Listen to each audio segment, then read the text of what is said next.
Section 9 में normal levy है। Normal levy है, एक बार रजिस्ट्रेशन ले लिया तो उसके बाद में बहुत सारे ऑब्लिगेशंस हैं वो आ जाते हैं रजिस्टर्ड पर्सन के ऊपर। बिलिंग प्रॉपर करो, उसका रिटर्न प्रॉपर फाइल करो, इनपुट टैक्स ग्रेड की प्रोविज़न देखो। तो कुछ ऐसे रजिस्टर्ड पर्सन होते हैं उनके लिए सारे अकाउंट्स मेंटेन करना, रिकॉर्ड्स मेंटेन करना, डॉक्यूमेंट्स बनाना पॉसिबल नहीं होता। तो उनके लिए गवर्नमेंट ने एक अलग स्कीम निकाली कि आपको ऑल्टरनेटिव वे दिया जाता है जिसमें आपको केवल एक सर्टन % ऑफ टैक्स देना पड़ेगा, कुछ % टैक्स जमा करना पड़ेगा। और कॉम्प्लायंसेस क्वार्टरली एक बार सिर्फ पेमेंट कर दो और ईयरली एक बार एक रिटर्न कर दो। तो उनके लिए 4 क्वार्टरली पेमेंट और 1 रिटर्न, बस इतना ही है। लेकिन इनको इनपुट टैक्स क्रेडिट नहीं दिया जाता और ये कोई टैक्स कलेक्ट नहीं करते रिसिपिएंट से, बस टैक्स पे करना होता है, अपने जेब से टैक्स पे करना होता है और वो भी बहुत मामूली होता है।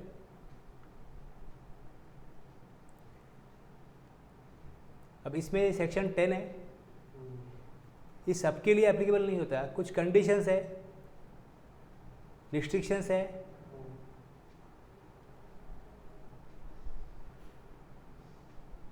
अगर उसको सेटिस्फाई कर रहा है वो taxable person eligibility for composition scheme, तो उसके लिए ये स्कीम है। इनएलिजिबल पर्सन्स वो can't out for composition scheme, ये 10(2) में दिया है। अब ये जो स्कीम था पहले, ये जो गुड्स के सप्लायर है उनके लिए था। सिर्फ एक ही सर्विस प्रोवाइडर इसमें कवर हो रहा था, वो था hotel industry, restaurant, catering service. उनके ऊपर 5% का GST रेट था। बाकी जो सर्विस प्रोवाइडर थे उनको कोई स्कीम नहीं थी। तो गवर्नमेंट ने एक नोटिफिकेशन लाया और नोटिफिकेशन से सर्विस प्रोवाइडर के लिए भी स्कीम गवर्नमेंट ने लॉन्च की। उसके बाद में उसको अमेंडमेंट करके 10(2)A में यहाँ पे इंसर्ट किया है, composition scheme for service provider. 10(3) है, composition levy will lapse once aggregate turnover exceed the specified limit. अब ये जो पहले वाली स्कीम है इसमें 1.5 करोड़ का लिमिट है, वो एक्सीड कर जाता है तो कंपोजिशन लेवी जो स्कीम है उससे वो टैक्सेबल पर्सन बाहर आ जाएगा और रेगुलर स्कीम में उसको काम करना पड़ेगा। और सर्विस प्रोवाइडर के लिए 50 लाख का लिमिट है। अगर वो एक्सीड कर जाता है एग्रीगेट टर्नओवर लिमिट 50 लाख या 1.5 करोड़, तो इसके लिए सेक्शन है 10(3). Composition levy will lapse once aggregate turnover exceed the specified limit. 10(4) में composition tax liability shall not be collect from recipient. कोई टैक्स रिसिपिएंट से कलेक्ट नहीं करेगा और उसको कुछ भी ITC एडमिसिबल नहीं होगा कंपोजिशन सप्लायर को। और 10(5) में penalty in case of contravention, law को फॉलो नहीं करेगा, वायलेट करेगा तो इसके लिए क्या पेनल्टी होगी। रूल है इंटीमेशन फॉर कंपोजिशन लेवी, पहले इंटीमेट करो कि आपको कंपोजिशन लेवी चाहिए। Effective date for composition levy, condition and restriction for composition levy, validity of composition levy, rate of tax of the composition levy. और form कौन सा होगा, रूल 62 में पेमेंट करेंगे और रिटर्न करेंगे तो उसके लिए फॉर्म और स्टेटमेंट पेमेंट का और रिटर्न, बहुत सारे फॉर्म्स है उसके। इंटीमेशन करने के लिए कौन सा फॉर्म होगा,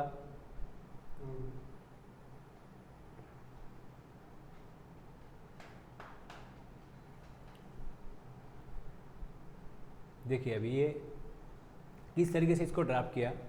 सेक्शन 10 को देखो, notwithstanding anything to the contrary contain in CGST act but subject to the provision of section 9(3) जो है ना और सेक्शन 9(4) रिवर्स चार्ज वाला है।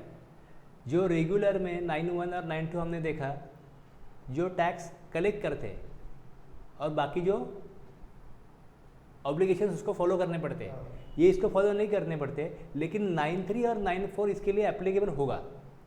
रिवर्स चार्ज में कुछ सप्लाई वो लेता है इनवर्ट सप्लाई, तो उसके ऊपर उसको टैक्स भरने की उसकी जिम्मेदारी वैसी ही होगी अगर वो रेगुलर स्कीम में भी है, कंपोजिशन स्कीम में भी है। A registered person whose aggregate turnover in the preceding financial year did not exceed, अब इसमें जब लॉ बनाया गया तब 50 लाख का लिमिट से स्टार्ट किया, जब लिमिट 50 लाख ही था। मे opt to pay in lieu of tax payable him under section 9(1) के बदले में ये प्रोविजन है। अगर 9(1) अगर नहीं चाहिए तो आप ये 10 वाली प्रोविजन ले सकते हो, 10(1) वाली। एन अमाउंट टैक्स कैसे पे करना पड़ेगा? मे opt to pay in lieu of the tax payable by him under section 9(1) an amount of tax calculated at such rate as may be prescribe but not exceeding. अब इसमें 9(1) का आपको tax scheme नहीं चाहिए तो आप 10(1) वाला ले सकते हो, जिसमें 1% टैक्स देना होगा मैन्युफैक्चरर को, 2.5% सर्विस प्रोवाइडर, जो यहाँ पे लिखा है वो है hotel, restaurant, catering service. Okay, इसका मतलब इतना ही है। ये जब बताऊंगा मैं कि शेड्यूल 2 क्या है, इसमें पैराग्राफ 6 क्लॉज बी क्या है, तो वो रेस्टोरेंट सर्विस है, होटल है, कैटरिंग सर्विस है, उसके लिए। मैन्युफैक्चरर के लिए 1% से ज़्यादा टैक्स नहीं होगा, CGST में 2.5% टैक्स रेट नहीं होगा होटल के लिए, रेस्टोरेंट के लिए, और 0.5% से अधिक टैक्स नहीं लेंगे अदर देन मैन्युफैक्चरर और होटल छोड़ के बाकी जो है गुड्स में सप्लाई जो करने वाले। Turnover in state union territory in the other supplier, ये अदर सप्लायर के लिए। अब इसका रेट पहले 1% रखा था तो मतलब 2% हो जाता था, CGST 1% और AGST 1%। बाद में इसको 0.5% CGST किया, और मतलब अभी मैन्युफैक्चरर होने दो या ट्रेडर होने दो, उनके लिए 0.5% मतलब 1% ही रेट है, इफेक्टिव रेट 1% है, और इसका 2.5 CGST 2.5 AGST, तो इफेक्टिव रेट 5% हो गया। तो इसमें क्या कंक्लूजन करते हैं? Scheme will be applicable for all goods and restaurant services. जो गुड्स में, चाहे वो गुड्स जो प्रोडक्ट वो लेता है वही उसी को बेचता है तो भी 1%, या कुछ प्रोडक्ट ABC लेता है, उसको प्रोसेस करके कुछ नया निर्माण करता है और उसको बेचता है तो भी 1%। ABC प्रोडक्ट को प्रोसेस करके P बनाता है तो भी उसको 1%। कुछ नया बना रहा है उसको मैन्युफैक्चरर बोलते हैं, और जो ले रहा है उसी को सेल कर रहा है उसको ट्रेडर बोलते हैं। तो पहले क्या था, मैन्युफैक्चरर के लिए रेट 2% मैक्सिमम गवर्नमेंट ले सकती है, तो 2% ले रही थी, और ट्रेडर के लिए 1% ले रही थी। तो मैन्युफैक्चरर का ये कहना था कि बहुत दिक्कतों से हम बिजनेस करते हैं, फैक्ट्री चलाना बहुत डिफ़िकल्टी का सामना करना पड़ता है, बहुत सारे लाइसेंस लो, बहुत सारी फॉर्मेलिटीज़ करो, बहुत सारे कानून हैं उनके ऊपर एप्लीकेबल, वो सब फॉलो करो। तो इससे आपको क्या लगता है कि 2% हमारे ऊपर आप दे रहे हो और ट्रेडर को 1% दे रहे हो, तो ये ठीक नहीं है। तो उनको 1% दे तो हमको भी 1% रखो। तो अब दोनों का 1% ही किया, प्रावधान बनाया था, प्रावधान बल्कि बनाया हुआ है कि वो 2% टैक्स ले सकते हैं।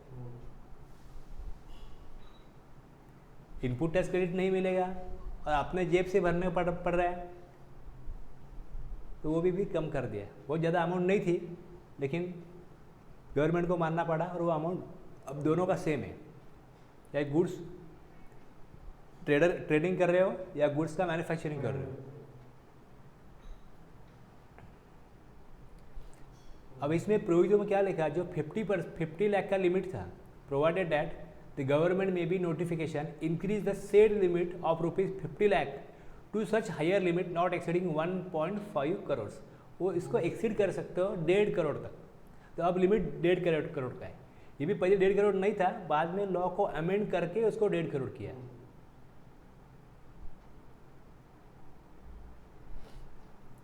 अब इसमें दिक्कत क्या है देखो,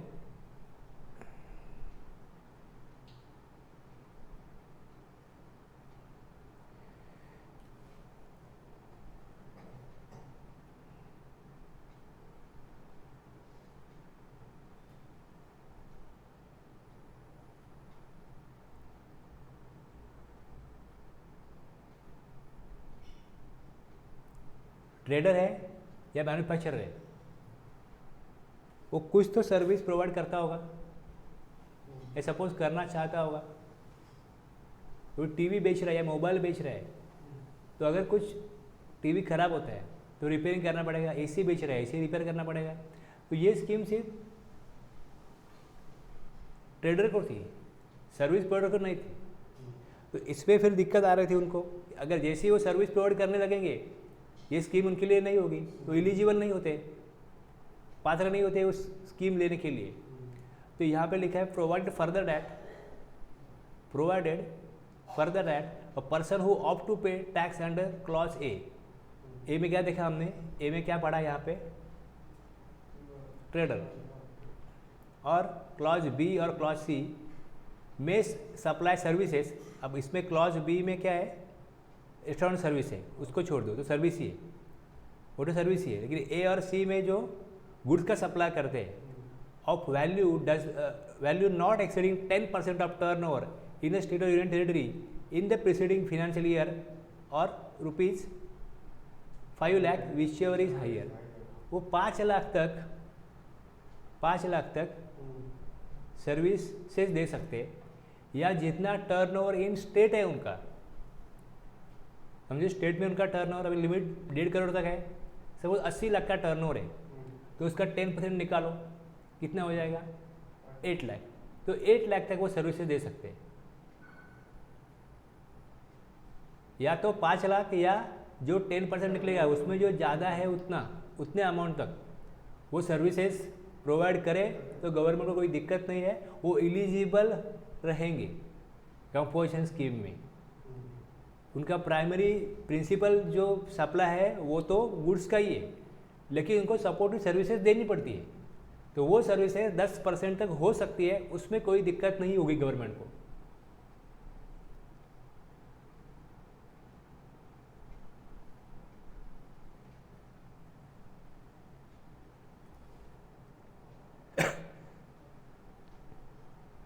अब जब ये सर्विसेज की वैल्यू निकालेंगे, सर्विसेज की वैल्यू कैलकुलेट करेंगे, वो एलिजिबल है कि नहीं ये देखने के लिए, तब उसमें यहाँ पे एक एक्सप्लेनेशन देखो, for the purposes of second proviso, ये सेकंड प्रोविजो अभी हमने जो पढ़ा, इसमें जो पैसा डिपॉजिट किया है कहीं पे, या एडवांस दिया है या लोन दिया है, उसके ऊपर कुछ इंटरेस्ट मिलता होगा,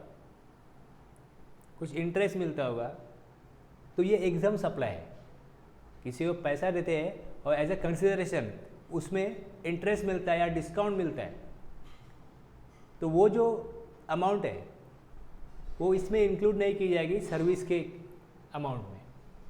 for the purpose of the second provision, value of exempt supply of services provided by way of extending deposits, loans और advances in so far as the consideration is represented by way of interest और discount shall not be taken into account for determining the value of turnover in a state और union territory.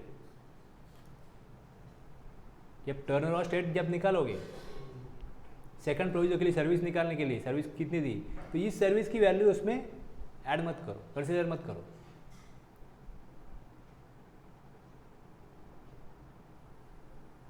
क्योंकि कोई distributor है, मैंने पहले भी बोला था ये, कोई डिस्ट्रीब्यूटर है उसको कुछ अमाउंट किसी को देनी पड़ती है, किसी से कुछ सप्लायर है उसको कुछ पैसा देना पड़ता है, फिर वो डिस्काउंट देता है, कभी एडवांस देते हैं, तो ये सारी अमाउंट जो है उससे वो डिस्काउंट भी दे रहा है या इंटरेस्ट भी दे रहा है, वो अमाउंट उसने ले लिया, लेकिन वो सप्लाई नहीं कर पाया, पैसा वापस कर देगा और उसका ऊपर इंटरेस्ट भी देगा। कुछ बुकिंग किया था लेकिन वो रिक्वायर्ड क्वांटिटी नहीं दे पाया, तो उनका एग्रीमेंट रहेगा ऐसा कि अगर मैं उतना क्वांटिटी आपको नहीं दे पाऊँगा तो आपका पैसा जो आपने मुझे एडवांस दिया है उसके ऊपर मैं विथ इंटरेस्ट रिटर्न करूँगा। अब रिटर्न अगर उसने कर दिया, पैसा इंटरेस्ट दिया, तो ये भी एक तरह का बिजनेस है। बैंक का बिजनेस क्या है, कम ब्याज से पैसा रखो और ज़्यादा ब्याज से उठाओ। एफडी में पैसा रखेंगे, सेविंग अकाउंट में पैसा रखेंगे तो बैंक इंटरेस्ट देती है, उसका रेट ऑफ इंटरेस्ट कम होता है, लेकिन कोई लोन लेता है उसका रेट ऑफ इंटरेस्ट ज़्यादा होता है, और उससे बैंक का एम्प्लॉयज़ का जो भी सैलरी है, जो भी मेंटेनेंस चार्जेस है, रेंट है, बैंक के जो भी प्रीमाइसेस का, वो सारा खर्चा उसी से निकलता है। तो ये बिजनेस है, लेकिन इसके ऊपर ये भी सप्लाई है लेकिन ये टैक्सेबल सप्लाई नहीं है, ये एग्जाम सप्लाई। अब जब उसका आप लिमिट निकालोगे 5 लाख जब उसने सर्विस दिया है तो 5 लाख में ये अमाउंट जो है सर्विसेज की ये उसमें आप कंसिडर मत करो, इसका विचार मत करो, इसका एडिशन उसमें मत करो, छोड़ दो। ये नॉर्मल है, इसको हम उसमें लेते नहीं, सर्विस इसको सर्विस बोलते ही नहीं।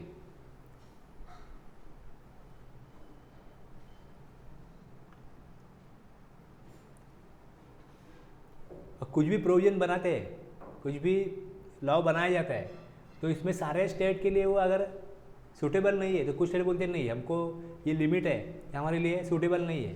तो 75 लाख का लिमिट अरुणाचल प्रदेश, उत्तराखंड, मणिपुर, मेघालय, मिजोरम, नागालैंड, सिक्किम, त्रिपुरा ने लिया और बाकी सबके लिए 1.5 करोड़ है। कंपोजिशन लेवी के लिए जो थ्रेशोल्ड लिमिट है वो ये है। अब जो स्पेशल कैटेगरी स्टेट्स है इसमें इतने स्टेट ने 75 लाख लिया। हिमाचल प्रदेश, आसाम और जम्मू एंड कश्मीर।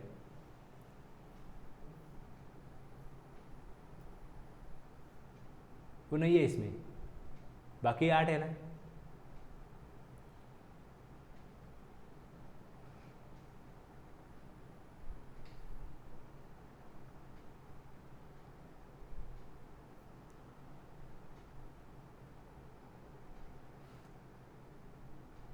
अब जो ऊपर लिखा है सेकंड प्रोविजन उसका ही थोड़ा एग्जांपल दिया है कि देखो services can be supplied by the composition scheme, composition suppliers, manufacturer and other suppliers opt to pay tax at the rate of 1% of the turn और यूनियन स्टेट और union territory for return service 5%. Manufacturer and other suppliers except supplier of restaurant services may supply services of value not exceeding 10% और 5 lakh whichever is higher. ये दोनों में से देखो higher कौन सा है। अगर समझो 40 लाख का सप्लाई है तो इसका 4 लाख हो गया 10%, तो वो 5 लाख तक हायर है, सर्विसेज प्रोवाइड कर सकता है।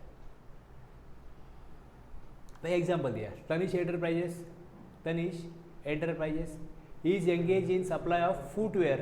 His aggregate turnover in preceding financial year is rupees 95 lakh. In the current financial year, it can supply services up to a value not exceeding 95 lakh का 10% कितना होता है? 10% ऑफ 95 लाख होता है 9.5 लाख, और दूसरा लिमिट दिया उन्होंने 5 लाख। दोनों में से ज़्यादा हाइयर कौन सा है? 9.5 लाख। तो हम बोल सकते हैं कि तनिष एंटरप्राइजेस 9.5 लाख तक की सर्विस अगर देता है तो वो कंपोजिशन स्कीम में बना रहेगा। उससे ज़्यादा अगर वो सर्विसेज देगा तो कंपोजिशन स्कीम के लिए एलिजिबल नहीं रहेगा। उसको लॉ फोर्स नहीं कर रहा है आप सर्विस दो, वो देना चाहे तो दे सकता है, जरूरी नहीं कि वो सर्विस दे। एक ये सुविधा दी हुई है।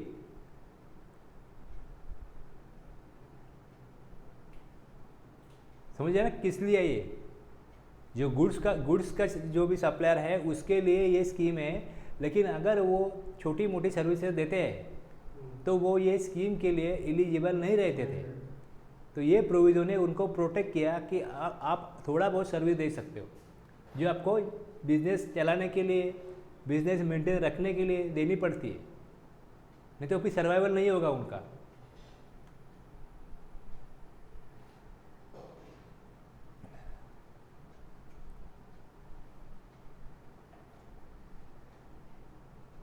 अब जब मैंने जो भी बता रहा था मैं उसमें मैं बार बार बोल रहा था कि ये सिर्फ गुड्स के सप्लायर के लिए ही है। एक्चुअली ये गुड्स के सप्लायर के लिए है। ये लिखा कहाँ पे? ये सबसेक्शन 2 में यहाँ का है, the registered person shall be eligible to opt. Subsection 1 में जब आप एलिजिबल कब होंगे? अगर आप not engage in the supply of services. अगर आप सर्विसेज के सप्लायर नहीं हो तो ही ये स्कीम मिलेगी।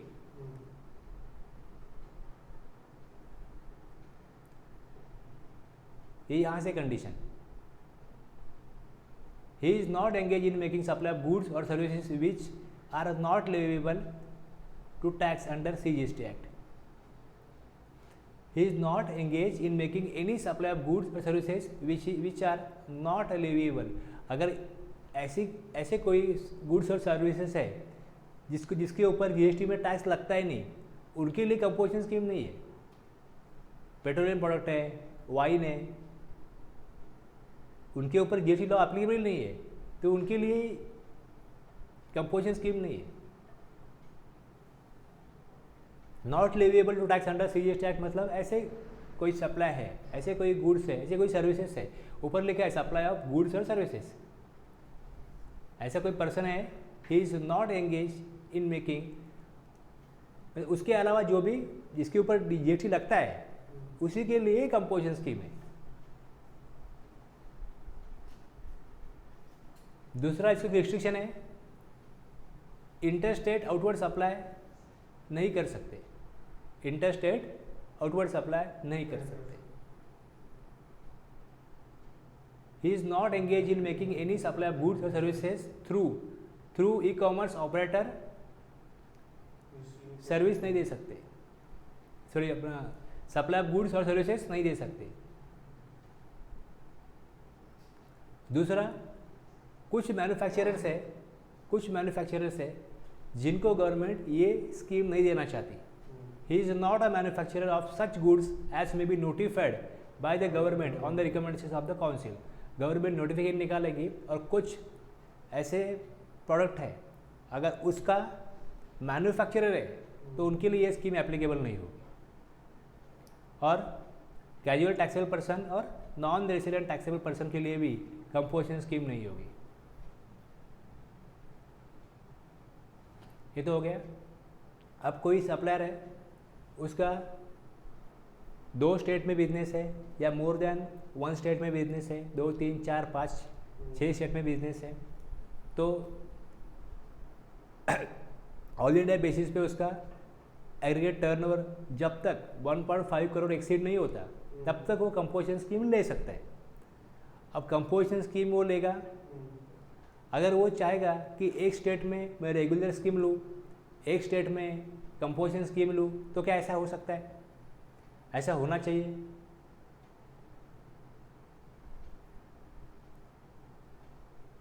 आप बोल रहे हो मुझे बिलिंग करने में प्रॉब्लम है, आप बोल रहे हो मुझे कॉम्प्लेक्सेस कॉस्ट बहुत ज़्यादा पड़ रही है, आप बोल रहे हो मुझे फुल टाइम अकाउंटेंट रखना मेरे लिए अफोर्डेबल नहीं है, तो महाराष्ट्र में अफोर्डेबल नहीं है और गुजरात में अफोर्डेबल है, ऐसा तो नहीं हो सकता। आप यहाँ बोल रहे मुझे नहीं जम रहा है और दूसरी जगह बोल रहे मुझे जम रहा है, ऐसा तो नहीं हो सकता।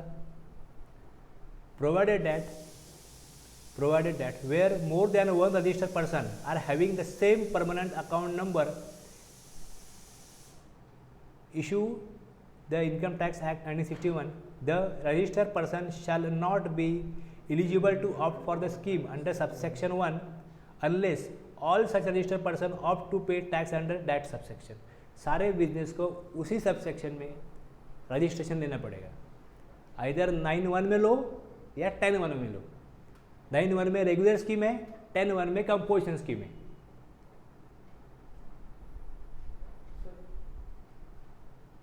पर्सन है जो उसका पैन नंबर से मतलब वो एज ए इंडिविजुअल वो कंपोजिशन स्कीम में लेता है रजिस्ट्रेशन 10(1) में, और वही पार्टनरशिप फर्म में जाता है, वो है उसका, और पार्टनरशिप फर्म में उसने पार्टनरशिप फर्म में रेगुलर में लिया 9(1) में। पार्टनरशिप फर्म अलग अलग हो गया ना फिर बिजनेस, हाँ वो अलग बिजनेस हो गया ना, वो अलग ही बिजनेस हो गया। वो अलग अलग लॉ में उन्होंने बना दिया वो बिजनेस। कंपनी अलग होती है, पार्टनरशिप फर्म अलग होती है, और इंडिविजुअल का बिजनेस है वो अलग है। पैन नंबर अलग है ना उसका, इसके लिए यहाँ पे दिया पैन नंबर दिया है, provided that more than 1 registered person are having the same permanent account number. और पर्सन कोई भी हो सकता है, रजिस्टर्ड पर्सन कोई भी हो सकता है, चाहे इंडिविजुअल हो, चाहे पार्टनरशिप फर्म हो, चाहे कंपनी हो। अगर वो पार्टनरशिप फर्म है, वो अगर एक स्टेट में रेगुलर में एक भी कंपोजिशन है, वो नहीं होगा। उसके 3 पार्टनर है, पार्टनरशिप फर्म रेगुलर में और 3 पार्टनर है, उनकी 2 की कंपोजिशन स्कीम है, 1 की रेगुलर है, तो वो पैन नंबर डिफरेंट हो गया ना।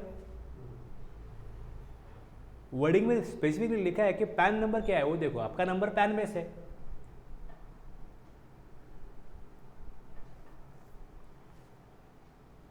और जो यहाँ पे लिखा है कौन से गुड्स के लिए नहीं होगा वो इसका नीचे नोटिफिकेशन है। आइसक्रीम के लिए pan masala, aerated water, tobacco and manufacturer tobacco substitutes, ये HSN है। इसमें अगर सप्लाई हो रहा है तो ये जो सप्लायर है इनके लिए कंपोजिशन स्कीम के लिए वो एलिजिबल नहीं होंगे।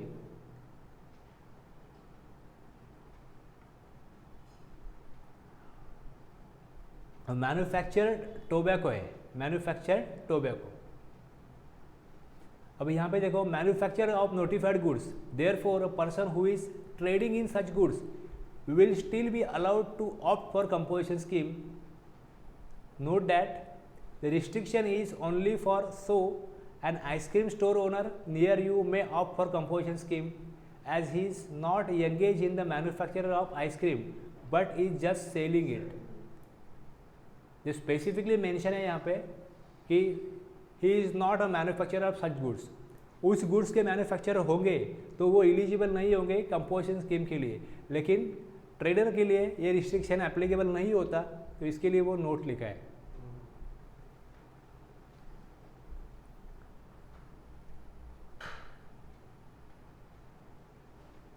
अब यहाँ पे देखो ये स्कीम किसके लिए थी, जो गुड्स के सप्लायर है, चाहे मैन्युफैक्चरर हो चाहे ट्रेडर हो, और सर्विसेज अप टू 10% वो दे सकते हैं। और सर्विस प्रोवाइडर सिर्फ रेस्टोरेंट था उसके लिए एप्लीकेबल था, और बाकी सर्विस प्रोवाइडर कहाँ जाएंगे, तो उनके लिए गवर्नमेंट ने ये स्कीम निकाली 10(2)(a) में। सेम वर्डिंग है, देखो जैसा वर्डिंग अब 1 में था वैसे ही वर्डिंग है, notwithstanding anything to the contrary contain in CGST act but subject to provision of section 9394 applicable होगा इनके लिए भी। अगर ट्रांसपोर्टर सर्विस लेते हैं तो उसके ऊपर उनको रिवर्स चार्ज में GST अगर भरने को आता है तो भरना पड़ेगा। लीगल सर्विस लेते हैं तो उसमें जो चार्जेस पे करने पड़ेंगे वो पे करने पड़ेंगे। Registered person not eligible to opt to pay tax under section 91, sorry ये अभी registered person not eligible to opt to pay tax under subsection 1, अगर 1 में वो एलिजिबल नहीं हो रहा है एंड सबसेक्शन 1 और 2 की जो कंडीशन है वो सेटिस्फाई नहीं कर रहा है, हुज एग्रीगेट टर्नओवर, ठीक है, एग्रीगेट टर्नओवर अगर 50 लाख तक है, 50 लाख को एक्सीड नहीं कर रहा है तो वो ये स्कीम ले सकता है। अब एलिजिबल कौन नहीं होगा, एलिजिबल कौन नहीं होगा नॉर्मली, अगर आप 10% से ज़्यादा सर्विस दे रहे हो। टोटल टर्नओवर जो है, समझो कोई पर्सन है जिसका 50 लाख से नीचे टर्नओवर है, अब सर्विस प्रोवाइडर है 20 लाख से ज़्यादा अगर उसका टर्नओवर है रजिस्ट्रेशन लेना पड़ेगा। सर्विस देता है, गुड सर्विस दोनों देता है, तो लिमिट 20 लाख हो गई सबके लिए। अब उसका टर्नओवर सपोज 35 लाख है, उसको कंपोजिशन स्कीम नहीं मिल रही है एज पर सेक्शन 10(1), क्योंकि 10(2) का जो कंडीशन है वो सर्विस प्रोवाइडर नहीं होना चाहिए, वो सर्विस प्रोवाइडर है, उसकी सर्विस जो प्रोवाइड कर रहा है वो 10% से ज़्यादा होती है और वो वहाँ पे अलाउड नहीं होता, तो वो एलिजिबल नहीं हो रहा है 10(1) 10(2) से। अब ये बोल रहा है कि अगर आपका टर्नओवर 50 लाख तक है और अगर आप एलिजिबल नहीं हो रहे हो एज पर सबसेक्शन 1, तो ये स्कीम 1 या 2 का जो कंडीशन है वो सेटिस्फाई नहीं हो रहे, तो ये स्कीम आप देख लो, ये स्कीम आप देख लो आपके लिए सूटेबल है, अगर है तो आप ऑप्ट कर सकते हो। मे opt to pay in leave of 9(1) नहीं चाहिए और 10(1) 10(2) नहीं जम रहा है आपको तो 10(2)(a), लेकिन इसमें रेट क्या होगा, 3% से ज़्यादा रेट नहीं होगा CGST का या UTGST का। टर्नओवर इन स्टेट और यूनियन टेरिटरी जो होगी तो CGST 3% और HGST UTGST 3%, तो 6% इफेक्टिव रेट हो जाएगा।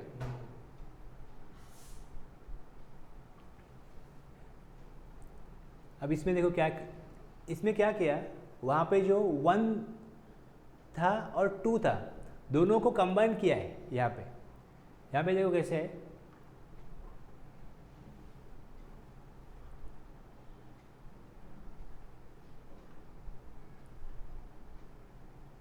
ये बना दिया। रेट कितना होगा, एक 3 अलग अलग कैटेगरी बनाए ना, इसके 3 रेट आ गए।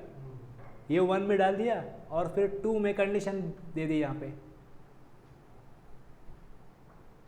2 में कंडीशन है।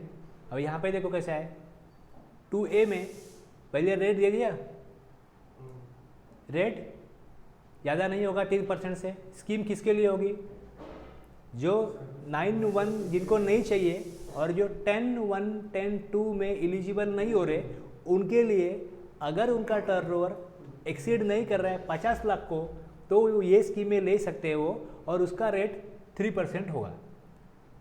3% से ज़्यादा नहीं होगा, गवर्नमेंट नोटिफाई करेगी रेट। सच रेट में be prescribe but not exceeding 3% of the turnover in state or turnover in UT. If he is not, अब कंडीशन क्या है, देखो कंडीशन क्या है, engage in making any supply of goods or services which are not leviable to tax under, वो ऐसी कोई services नहीं दे रहा है जो इस एक्ट में लेवेबल नहीं है, तो उसके लिए स्कीम नहीं है। Not engage in making any supply of goods और services which are not leviable, तो लेवेबल है, इसमें लेवेबल है, लेकिन 9(1) की लेवी नहीं चाहिए और 10(1), 10(2) की नहीं मिल रही है, इसके लिए तो हम यहाँ पे आए, तो हमारे लिए ठीक है, ये ओके, ये कंडीशन हमारे लिए सेटिस्फाई हम कर रहे हैं। दूसरा, engage in making any interstate outward supply of goods और सर्विसेज, स्टेट के बाहर सप्लाई देने वाला नहीं चाहिए, वो नहीं दे रहे हम, ठीक है। तीसरा, engage in making any supply of goods और services through e commerce operator के थ्रू भी सर्विसेज नहीं दे रहे, जो टीसीएस कट करता है, ऐसा कोई ई कॉमर्स ऑपरेटर है उसके थ्रू सर्विसेज नहीं दे रहे। 3 कंडीशन हो गई। चौथी condition, a manufacturer of such goods और supplier of such services as may be notified, जो गुड्स है जो हमने देखे थे अभी, आइसक्रीम, पान मसाला, हाँ, उसका सप्लायर नहीं है। दूसरा, कैजुअल टैक्सेबल पर्सन और नॉन रेजिडेंट टैक्सेबल पर्सन नहीं होना चाहिए, वो भी नहीं है।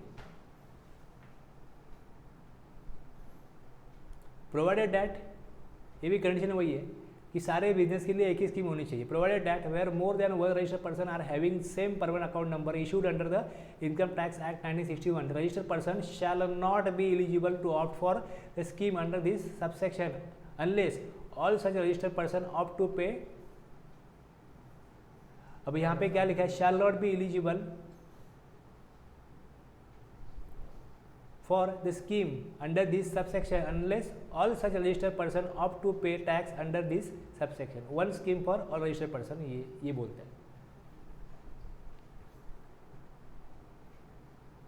तो एलिजिबल जब लिया तब एलिजिबल था, आगे भी एलिजिबल रहेगा, तब तक ये स्कीम में रहेगा।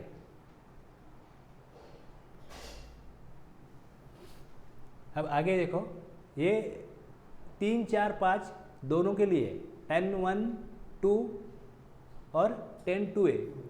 अब इसमें जो कहा जाएगा,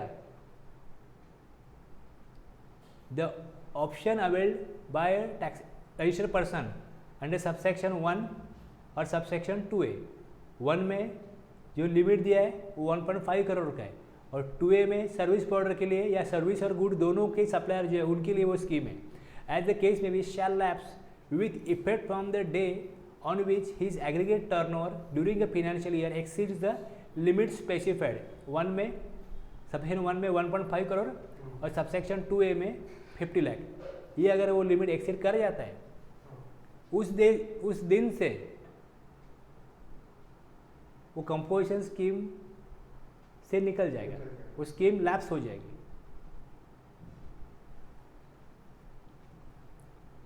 Taxable person to whom the provision of subsection 1 or as the case may be subsection 2A apply shall not collect any tax from the recipient on supplies made by him, nor shall be entitled to any input tax credit।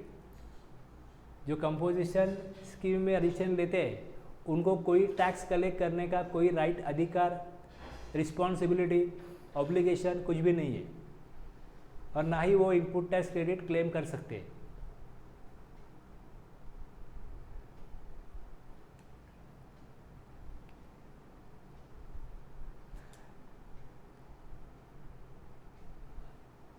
if the proper officer has a reason to believe that a taxable person has paid under subsection 1 or 2A, as the case may be, despite not being eligible, such person shall be, in addition to any tax that may be payable by him under any other provisions of CGST Act, he liable to a penalty. अब इसमें क्या कहा गया कि अगर proper officer को लगता है कि या अगर उसको ऐसा विश्वास हो जाता है कि जो टैक्सेबल पर्सन जो सप्लाई दे रहा है वो जो कंडीशंस है, एलिजिबिलिटी क्राइटेरिया है, वो अगर वो नहीं फॉलो कर रहे हैं, वो इसके लिए एलिजिबल नहीं है,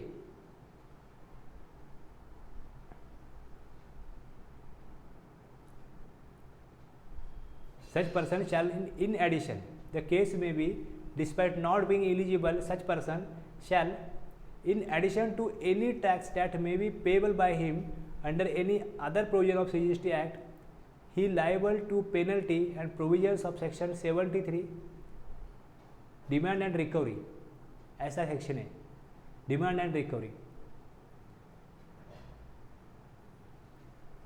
अगर उसको ऐसा लगता है कि ये गलत तरीके से इसने रजिस्ट्रेशन लिया हुआ है तो उसके ऊपर उसको जो सेक्शन है 73 या 74 उसकी जो पेनल्टी है वो उससे मतलब डिमांड, उसके लिए डिमांड का नोटिस उसको भेज सकता है वो।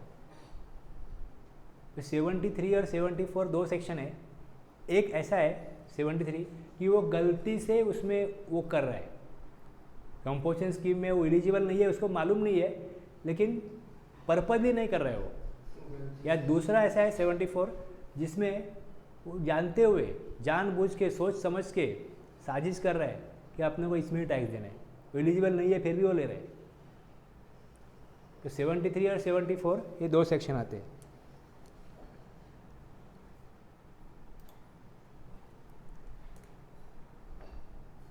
थोड़ा आपको आइडिया हो इसके लिए दिखाता हूँ मैं, इसका हेडिंग टाइटल क्या है देख लो।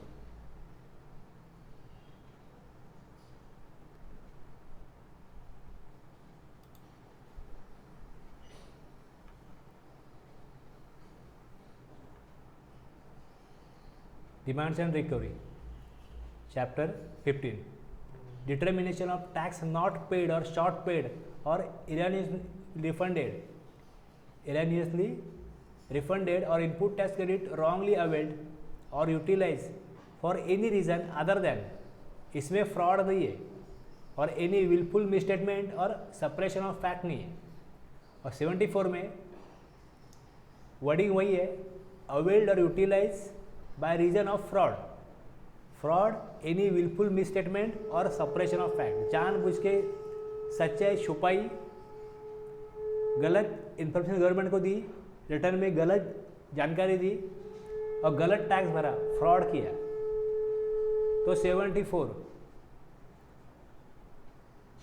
और 73 में वैसा उद्देश्य नहीं था लेकिन हो गया ऐसा। वो एलिजिबल नहीं था क्योंकि उसको मालूम नहीं था कि मैं एलिजिबल नहीं हूँ और उससे गलती हुई।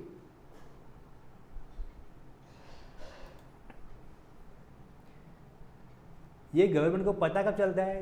प्रॉपर ऑफिसर का काम है या गवर्नमेंट का काम है कि ये कुछ सिस्टम बनाए कि जो हम लॉ बनाए हमने वो प्रॉपरली इम्प्लीमेंट होता है कि नहीं होता है, लॉ प्रॉपरली इम्प्लीमेंट हो रहा है कि नहीं हो रहा है।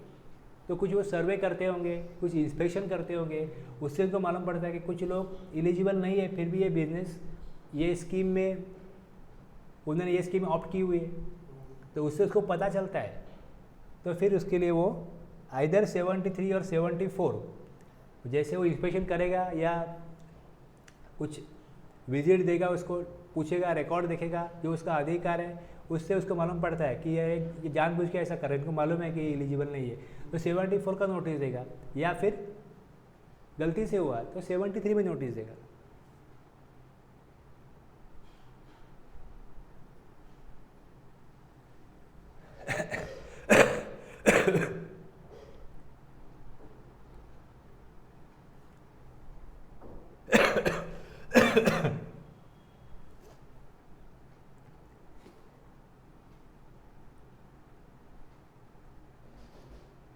सबसे महत्वपूर्ण क्या है इसमें? एग्रीगेट टर्नओवर निकालना, वो कंप्यूट करना aggregate turnover for the purposes for the purposes of computing aggregate turnover of a person for determining his eligibility to pay tax under this section, the expression aggregate turnover shall include the value of supplies made by such person from 1st day of April of a financial year up to the date when he becomes liable for registration under CGST Act, but shall not include the value of exempt supply of services provided by way of extending deposit, loans or advances in so far as the consideration is represented by way of interest or discount. कुछ समझ में नहीं है आपको इसमें बताओ। अभी देखो पिछले साल एक नया बिजनेस आपने स्टार्ट किया, सपोज फरवरी में आपने एक नया बिजनेस स्टार्ट किया और आपको कंपोजिशन स्कीम के लिए जो रजिस्ट्रेशन है वो आपको लगता है कि मेरे लिए सूटेबल है, आपने वो ले लिया। फरवरी मार्च में आपने जो भी बिजनेस किया होगा 10-20 लाख का हो गया, ठीक है। अब उसके बाद में अप्रैल में आगे आप एलिजिबल हो कि नहीं हो वो देखने के लिए आपको पहले ये देखना पड़ेगा कि जो रिस्ट्रिक्ट किए हुए गुड्स है उसका तो मैं सप्लाई नहीं कर रहा हूँ, जो सर्विस प्रोवाइड कर रहा हूँ वो 10% ज़्यादा नहीं हो रही है, और जो लिमिट दिया हुआ है 1.5 करोड़ का वो तो एक्सीड नहीं कर रहा है। तो 1.5 करोड़ का जो लिमिट है उसका टोटल आप कब से करोगे? जब बिजनेस शुरू किया तभी से करोगे या अप्रैल से करोगे? यही इसमें दिया है। उस फाइनेंशियल ईयर में आप देखो कि उस पर्टिकुलर फिनेंशियल ईयर के लिए वो काउंट किया जाएगा। तो फिनेंशियल ईयर कब शुरू होता है? 1 अप्रैल से। तो 1 अप्रैल से वैल्यू आप देखो कितना वैल्यू है, अप्रैल में कितना है, मई में कितना है, जून में कितना है। तो 1st डे से उसका 1st day of April aggregate turnover में shall include the value of supplies made by such person from 1st day of April. और उसमें एक्सक्लूड क्या करना है? कोई पैसा किसी को दिया हुआ है जिससे इंटरेस्ट आ रहा है या डिस्काउंट मिल रहा है, ऐसा कुछ पैसा है तो उसका जो अमाउंट है टर्नओवर का वो इंक्लूड मत करो, उसको छोड़ के बाकी टर्नओवर इंक्लूड करो।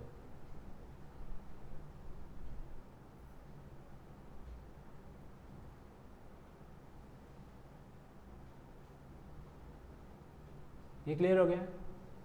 अब दूसरा एक एक्सप्लेनेशन है। For the purposes of determining the tax payable by a person under this section, the expression turnover in state or turnover in union territory shall not include the value of following supplies, namely। ऊपर का explanation अलग काम के लिए था, नीचे का explanation अलग काम के लिए। फिर से पढ़ता हूँ मैं। For the purposes of determining the tax payable by a person under this section, the expression turnover in state or turnover in union territory shall not include the value of following supplies, shall not include the value of following supplies।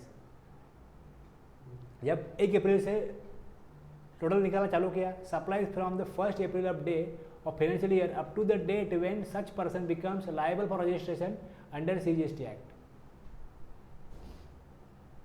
देखो अभी इसमें क्या कहा जा रहा है, समझो पहले आप।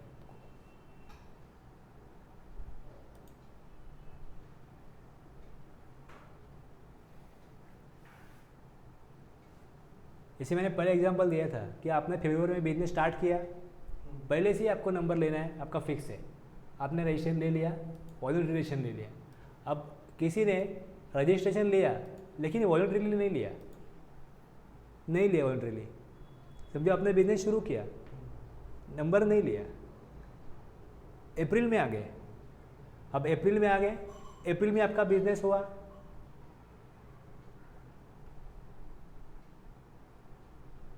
$10,50,000 ये टर्नओवर हुआ। फिर मई में 8,50,000। अब इसका टोटल कितना करेंगे? 19 लाख। अब एलिजिबल हो क्या रजिस्ट्रेशन लेने के लिए? रजिस्ट्रेशन आपको लेना पड़ेगा क्या? नहीं। इसके बाद जून में जैसे ही 2 लाख का सप्लाई किया, एक्सीड हो गया 20 लाख। जैसे ही 20 लाख एक्सीड हो गया, आप गुड्स का सप्लाई करते हो तो 40 लाख है, 40 लाख है। यहाँ तक अगर गुड्स की बात हो रही है तो चलेगा। जून में समझो आपने 12 लाख का सप्लाई किया तो 19 20 कितना हो गया, 31 लाख, 31 लाख हो गया। उसके बाद जुलाई में 10 लाख का सप्लाई हुआ। जैसे अब 41 हो गया, अब तो रजिस्ट्रेशन से कोई बच नहीं सकता।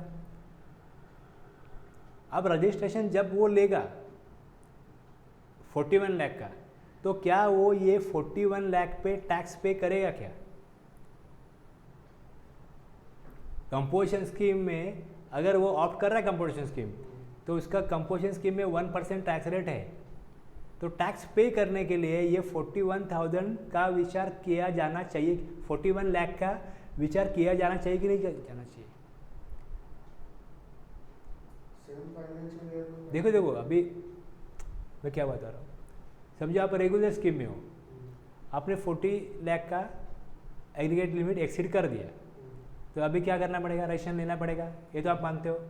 अब रेगुलर स्कीम में आप जब रजिस्ट्रेशन ले लेते हो, तो जब आप एलिजिबल हो, सॉरी, आपको एक्सीड करने के बाद रजिस्ट्रेशन लेना पड़ा, तो उसके पहले जब अप टू 40 लाख जितना भी आपने सप्लाई किया था, क्या उसका आपको इनपुट टैक्स क्रेडिट मिलेगा? उसके ऊपर कोई टैक्स कलेक्ट करना पड़ेगा जो आउटपुट सप्लाई किया था? नहीं। तो अब 40 लाख तक जितना आपने सप्लाई किया है, क्या उसके ऊपर आपको कंपोजिशन लेवी देनी पड़ेगी? देनी चाहिए।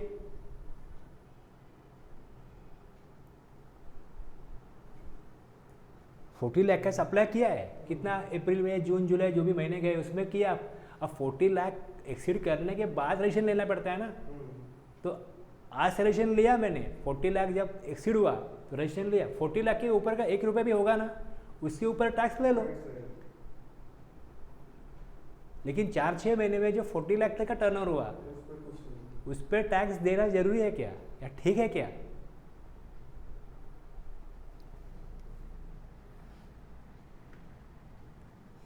अब फिर से पढ़ता हूँ मैं। For the purpose of determining the tax payable, उसको टैक्स देना है, आप डिटरमाइन कर रहे हो, निकाल रहे हो उसका tax person under this section. The expression turnover in state और turnover in UT shall not include value following supplies, उसकी वैल्यू मत इंक्लूड करो supplies from the first day of April of financial year. ऊपर तो हमने देखा ना पहले कि 1 अप्रैल से हम देखते हैं। अब जब आप देख रहे हो financial up to the date when such person becomes liable for registration, वो रजिस्ट्रेशन के लिए लायबल हो गया, तो तब तक का जो टर्नओवर है वो टैक्स पे करने के लिए डिटरमाइन मत करो, टैक्स पेमेंट निकालने के लिए उसको विचार मत करो उसका। एंड एग्जाम सप्लाई, जो एग्जाम सप्लाई है वो भी विचार मत करो उसका। कुछ अमाउंट इन्वेस्ट की हुई है, डिपॉजिट दिया हुआ है, उससे इंटरेस्ट मिल रहा है, जितनी अमाउंट इन्वेस्ट की है वो भी अमाउंट छोड़ दो, ये 2 अमाउंट छोड़ दो।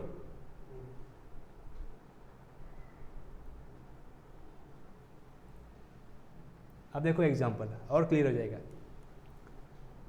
चाहे वो 10(1) में हो या 10(2) में हो। Photographer Champak has commenced providing photography services in Delhi from April this year. His turnover for various quarters till December, अब पहले क्वार्टर में उसका टर्नओवर हुआ 20 लाख, दूसरे क्वार्टर में हुआ 30 लाख। अब पहले ही क्वार्टर में उसने बिजनेस किया 20 लाख का। Okay, in the given case since Champak has started the supply of services in the current financial year, his aggregate turnover in the preceding financial year is nil. Consequently, in the financial year, he is eligible for composition scheme for services. He becomes eligible for the registration when his turnover exceeds 20 lakhs. जब तक वो 20 lakh exceed नहीं करेगा तब तक वो registration लेने के लिए उसको गवर्नमेंट कायदा कानून फोर्स नहीं कर सकती, वो लायबल नहीं होगा, उसके लिए कोई रिक्वायरमेंट नहीं होगी। तो उसने 20 लाख का पहले क्वार्टर में क्या किया, बिजनेस किया, तब तक वो लायबल नहीं था जब तक 20 लाख एक्सीड नहीं कर रहा है। While registering under GST he opt for composition scheme for services. तो उसने जैसे 20 लाख क्रॉस किया, उसने रजिस्ट्रेशन लिया 30 लाख के लिए, ओके 30 लाख के लिए। जुलाई टू सितंबर 30 लाख है उसका, अब एक्सीड कर रहा है कि 30 लाख आगे हुआ, तो इससे पहले उसने क्या किया, रजिस्ट्रेशन ले लिया जब 20 लाख क्रॉस हुआ तब।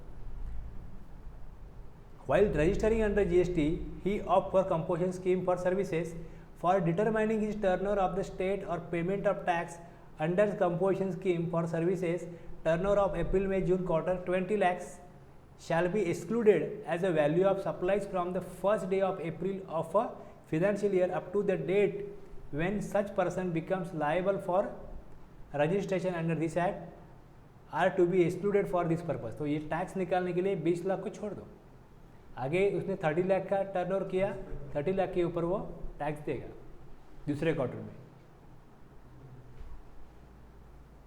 अब यहाँ तो उसका 50 लाख भी हो गया, अब यहाँ तो उसका 50 लाख भी हो गया, तो फिर उसको आगे कुछ भी अगर वो टर्नओवर करता है तो उसका on next 30 lakhs turnover of July September quarter he shall pay tax at 6%, 3% CGST and 3% HGST।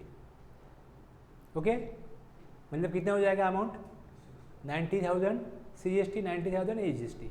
By the end of July to September quarter his aggregate turnover reaches 50 lakhs। अब 50 लाख तक गया वो। अब देखो जब आप टर्नओवर कैलकुलेट कर रहे हो स्टेट में, ऊपर की दो प्रोविजन, यहाँ पे क्या बोला है, जब आप टर्नओवर इन स्टेट निकाल रहे हो तो अप्रैल से निकालो, एलिजिबल क्राइटेरिया है कि नहीं उसके लिए 1 अप्रैल से निकालो, लेकिन वो टैक्स कब देगा इसके लिए वो छोड़ दो, जब तक वो लाइबल पोजीशन नहीं था तो उसके ऊपर टैक्स नहीं लगेगा।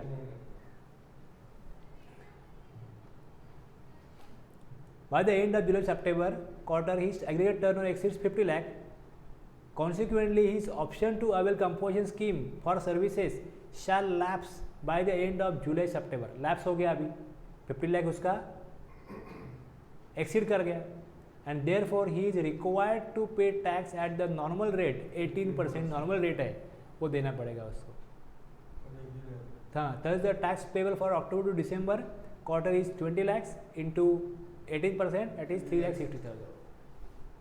और ये 50 लाख का यहाँ पे स्टार दिया है, उसका यहाँ पे बताया है कि while computing aggregate turnover for determining Champak's eligibility to pay tax under composition scheme. Composition scheme में एलिजिबल रहेगा कि नहीं रहेगा, इसके लिए आप फर्स्ट डे ऑफ अप्रैल उस फिनेंशियल ईयर का पूरा टर्नओवर देखोगे, मतलब अप्रैल मई जून का क्वार्टर इसमें इंक्लूड किया जाएगा। अप्रैल से अप्रैल मई जून के क्वार्टर के ऊपर कोई टैक्स नहीं लगेगा कंपोजिशन स्कीम में, लेकिन वो लायबल फॉर्मेशन हो गया, पहले क्वार्टर में वो लायबल फॉर्मेशन हो गया तो उसने 20 लाख एक्सीड करने के बाद में रजिस्ट्रेशन लिया, लेकिन 20 लाख के ऊपर उसको कंपोजिशन स्कीम में टैक्स नहीं देना पड़ेगा। ये बात क्लियर है। ऊपर का पहला जो प्रोविजन है ये बताता है कि जब आप वो एलिजिबल है कि नहीं कंपोजिशन स्कीम, उसके लिए आप फाइनेंशियल ईयर 1 अप्रैल से देखोगे, लेकिन रजिस्ट्रेशन जब लेना है उसको 20 लाख एक्सीड करने के बाद ही लेना पड़ेगा, तो उसकी जो भी जब टैक्स लायबिलिटी निकालोगे, टैक्स पेएबल कितना है, तब वो जब रजिस्टर नहीं था तब तक का टर्नओवर उसमें नहीं आएगा टैक्स पे करने के लिए। तो पहले क्वार्टर में टैक्स जब पे करना था तो 20 लाख छोड़ दिया, लेकिन जब एग्रीगेट टर्नओवर निकालना था पूरे साल के लिए तब उसको इंक्लूड कर लिया।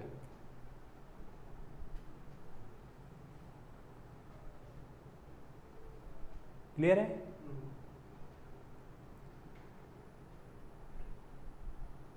टेन 1 10 2 किसके लिए? गुड्स के लिए, और जिनके लिए एलिजिबल नहीं है 10 1 10 2 में जो एलिजिबल नहीं होते उनके लिए 10 2A।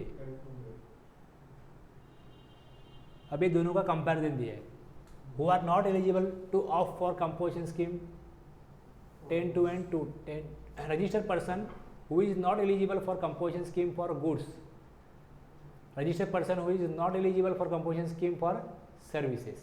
तो ये सारी कंडीशन सेम ही, देखो सेम ही है, सिर्फ इसमें एक एक्स्ट्रा क्यों है, supplier engage in making any supply of goods which are not leviable to tax. ये जो है ना यहाँ पे, यही यहाँ पे भी है, सिर्फ ये जो है supplier of services save as provided in section 10(1), बाकी सारे सेम है। अब पढ़ोगे तो जो 10(1) में जो लिखा है, 10(1) का मतलब देखो दिखा था पहले से। 10(1) में क्या लिखा था, पहला कंडीशन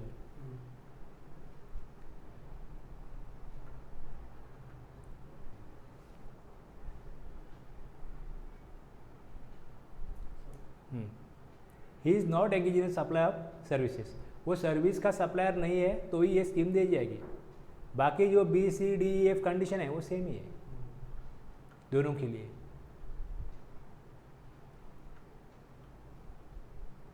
तो ये मैंने पहला कंडीशन एंड में रखा,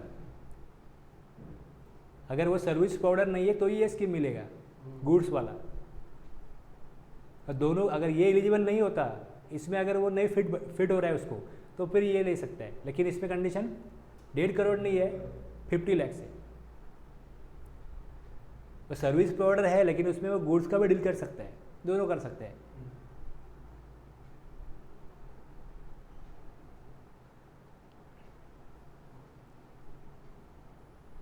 कोई दूसरे लॉ में जो ऐसा कोई गुड्स सर्विस नहीं है जो लिवेबल नहीं है जीएसटी में, उनके लिए स्कीम नहीं होगी।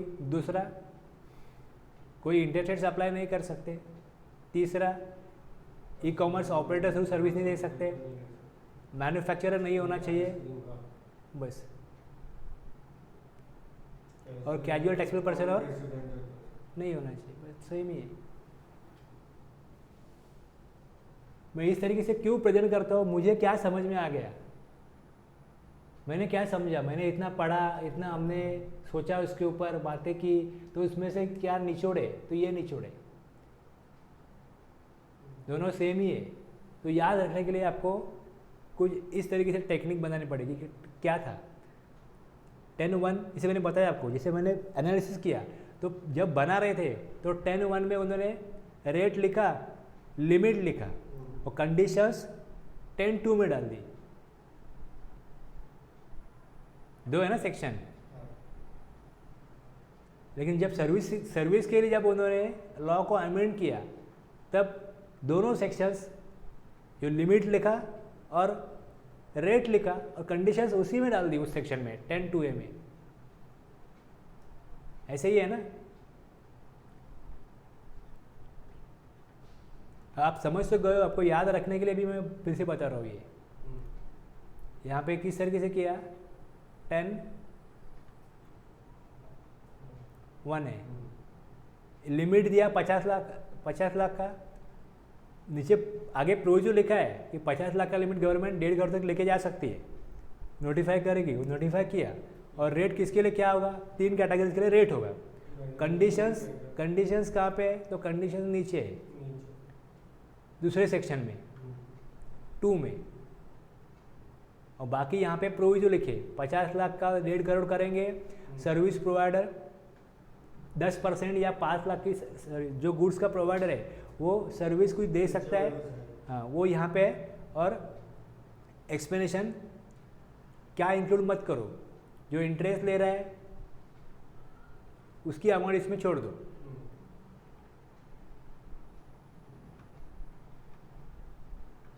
और फिर कंडीशन दी, और 10(2)A में लिमिट दिया, रेट दिया और कंडीशंस 10(2)A में ही है। प्रोविजन सेम, एक स्कीम सब जगह पे रखो,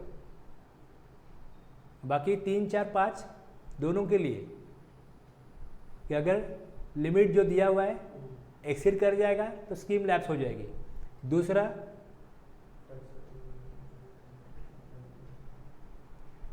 टैक्स कलेक्ट नहीं कर सकते, आईटीसी क्लेम नहीं होगा। और अगर एलिजिबल नहीं है, प्रॉपर ऑफिसर ऐसा लगता है, तो प्रॉपर ऑफिसर उससे टैक्स कलेक्ट कर सकता है, डिमांड रिकवरी निकाल सकता है उसका। और अभी हमने ये देखा एक्सपेंशन 1, एक्सपेंशन 2, किस तरीके से आप टर्नओवर निकालोगे, कौन सी की टैक्स के लिए कैसे रहेगा, टैक्स किसके ऊपर लगेगा, लेकिन लिमिट लिमिट कहाँ से कैलकुलेट 1 अप्रैल से एलिजिबल क्राइटेरिया देखने के लिए, और उसका एग्जाम्पल देखा।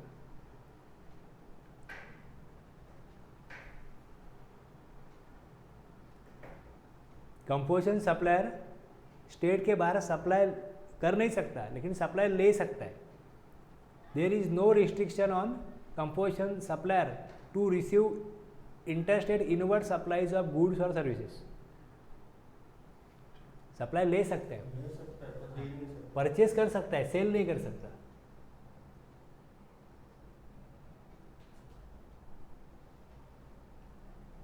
भाई दो एग्जांपल देखेंगे। A hair stylist Billu barber has his salon in Delhi and Haryana making intrastate supplies. अब ये सर्विस प्रोवाइडर है, गुड्स का सप्लायर है, सर्विस का सप्लायर है, किसका सप्लायर है? सर्विस का। In order to determine whether Billu नाम है इसका, Billu barber, Billu is eligible to avail benefit of the composition scheme for services, turnover of both the saloons would be taken into account, and if the same does not exceed 50 lakhs, Billu can opt to avail the composition levy scheme subject to fulfillment of other prescribed condition for both the saloons. दोनों salon के लिए वो composition scheme ले सकता है, दिल्ली और हरियाणा के लिए। दो अलग अलग स्टेट है। A shoe dealer Prithviraj has offices in Maharashtra and Goa.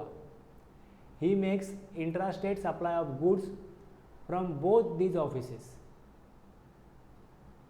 Maharashtra और गोवा में है, शू डीलर है, दो बिजनेस प्लेस है उसके। In order to determine whether Prithviraj is eligible to avail benefit of the composition scheme for goods, turnover of both the offices would be taken into account, and if the same does not exceed rupees 1.5 crore, Prithviraj can opt to avail composition levy scheme subject to the fulfillment of other prescribed conditions for goods for both the offices. Yes.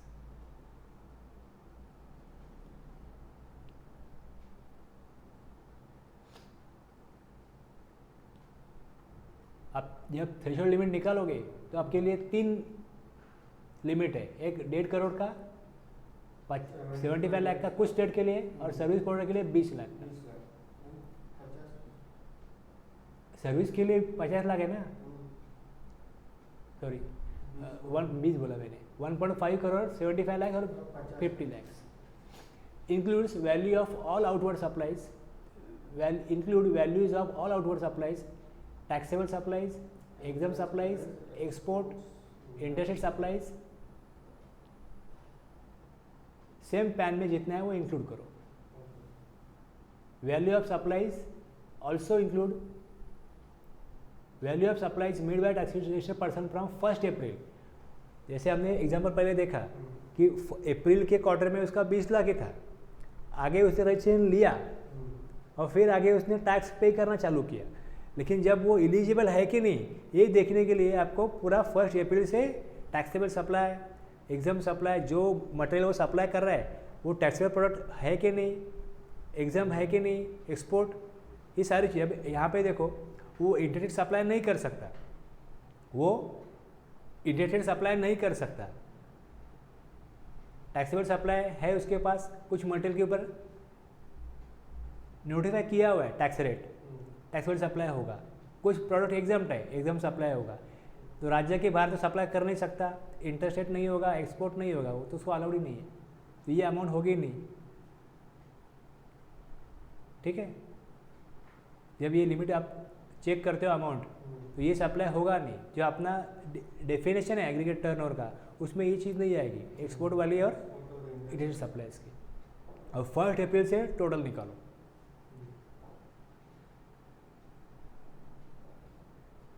और जो expansion में लिखा था कि exempt supply जो interest मिल रहा है, advance के ऊपर डिस्काउंट मिल रहा है, वो अमाउंट छोड़ दो, बाकी आप ऐड करोगे। एग्जाम सप्लाई में सारे एग्जाम सप्लाई ऐड होंगे केवल इंटरेस्ट वाला इनकम छोड़ के। सारी बात कहाँ पे अटक जाती है, एग्रीगेट टर्नओवर निकालने को नहीं आया गया तो फिर इलिजिबल है कि नहीं कैसे मालूम पड़ेगा, उसने लिमिट एक्सीड किया कि नहीं किया कैसे मालूम पड़ेगा। इसके लिए हम ये फिर से यहाँ पे मैंने लिया।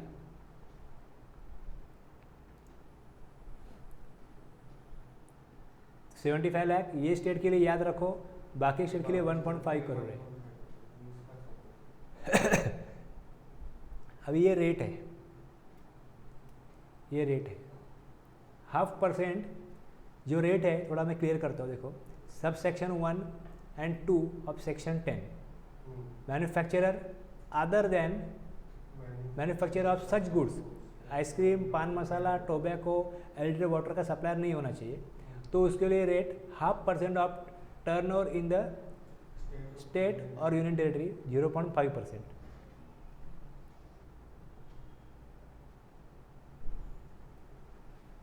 सबसेक्शन 1 इलेक्ट्रॉनिक सर्विस के लिए 2.5%। Any other supply eligible for composition levy under subsection 1 and 2 0.5%, और 2A में जो सर्विस प्रोवाइडर है या गुड सर्विस दोनों के प्रोवाइडर है उनके लिए 3% CGST एक्ट में।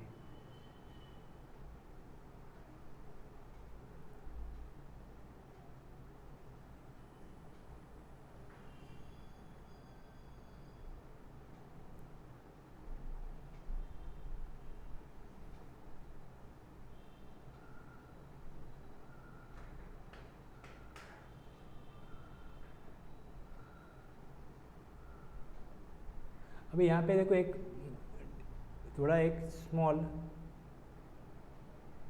यहाँ पे 0.5% है, यहाँ पे भी 0.5% है। दोनों सेम लग रहा है, दोनों सेम लग रहा है, लेकिन सेम है नहीं।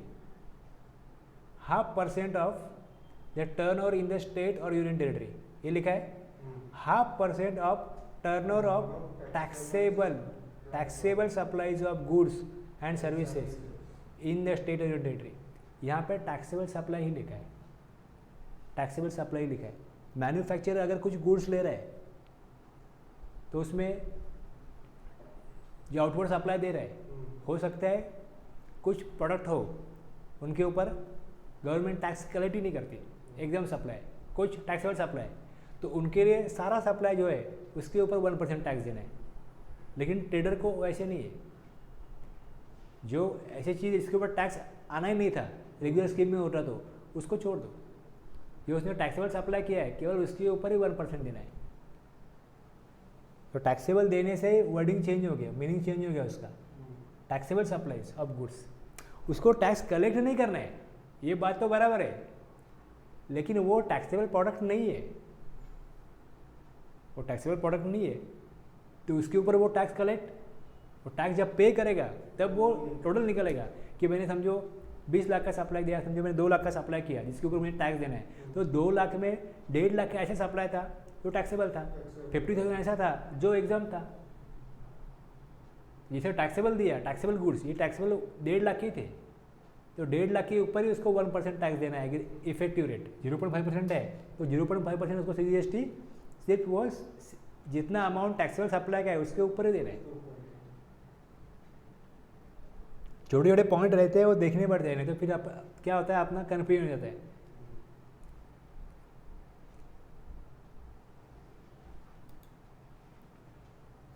अब कुछ एग्जांपल है, ठीक है, कल मैं यहाँ से ही स्टार्ट करूँगा, यहाँ तक हम समझ गए अभी, बराबर है। ये मैंने अभी जैसे यहाँ छोड़ा है, यहाँ से ही मैं शुरू करूँगा। रेट ये है, अभी रेट ये है, तो एग्जांपल देखो, एग्जांपल में कितना टैक्स लगेगा, एग्जाम पे लगेगा, टैक्सेबल पे लगेगा, क्या है, कितना लगेगा, ये एग्जांपल है, तो वो क्लियर हो जाएगा आपका। तो रुकते हैं यहाँ पे भी।